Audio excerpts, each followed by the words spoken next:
In the last lecture, we have seen the first order ordinary differential equation, its solution and its application in physics. Now, in this lecture, we are going to deal with the second order ordinary differential equation and its solution and its application for a harmonic oscillator. Now, this is how it is written: second order ordinary differential equation. So this is d square y upon dx square plus px dy by dx plus qx is equal to 0. As the right hand side is equal to 0, this is called as a homogeneous equation. So the same equation is written in the form y double dash plus p of x y dash plus q of x is equal to 0. Now if I want to write the same equation in a arbitrary constant or the constant coefficients, so let a and b the constant coefficients, and in the constant coefficients the same equation could be written as d square plus ab plus b into y is equal to 0. Now the quadratic equation is written in the form d square plus ad plus b is equal to 0. So this d square is equal to d square y upon dx square, and this d is equal to dy by dx. Now if this is the quadratic equation, the quadratic roots of the quadratic equations are already stated as a is equal to minus b plus minus square root of b square minus 4ac upon 2a, where a is the coefficient of this term, b is the coefficient of this term, and the c is the coefficient or the constant. Okay, so in our case, so this a is equal to 1, b is equal to a, and c is equal to b. Therefore, so the first root will be minus a plus square root of a square minus 4b upon 2, and the second root will be minus a square minus 4ab upon 2. Now there are the three possibilities arise for these two roots. So the first possibility is if the roots are real and distinct. Okay, if the roots are real and distinct, they are not equal. So in this situation, we can write the equation of the solution as d minus a into d minus b into y is equal to 0, and I can write it in two factors like d minus a, y1 is equal to 0, d minus b, y2 is equal to 0. By solving this, we get y1 is equal to c1 e raised to ax and y2 is equal to c2 e raised to ax. So the total or the general solution of the equation could be written as y is equal to y1 plus y2.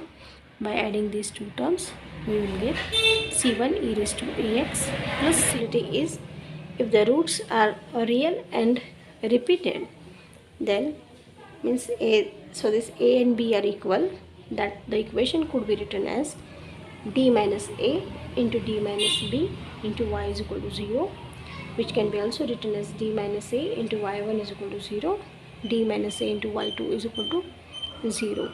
Therefore y1 is equal to c1 e raised to ax and y2 is equal to c2 e raised to ax. And the general solution could be given by y is equal to y1 plus y2, as taking this e raised to ax common, we can write c1 plus c2 e raised to ax. Now if third possibility is if the roots are imaginary, we can write the solution for the second order ordinary differential equation as y is equal to c1 e raised to iax plus c2 e raised to minus iax, where e raised to iax is equal to cos ax plus I sin ax, and e raised to minus iax is equal to cos ax minus I sin of ax. Okay, now applying the second order homogeneous ordinary differential equation to the harmonic oscillator. So let me write down the equation for the harmonic oscillator, which is m d square y upon dt square plus omega square y is equal to 0, where omega square is a k upon m.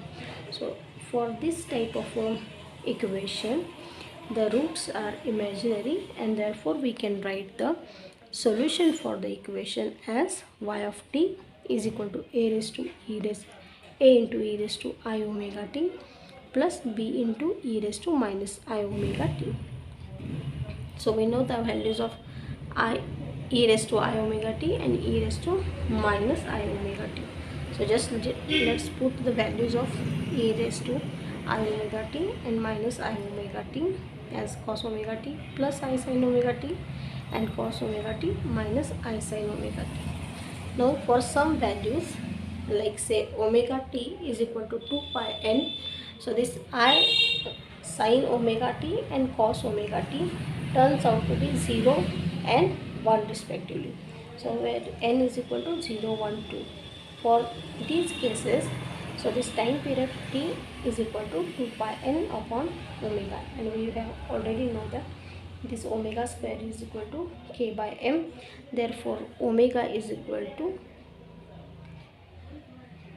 square root of k by m.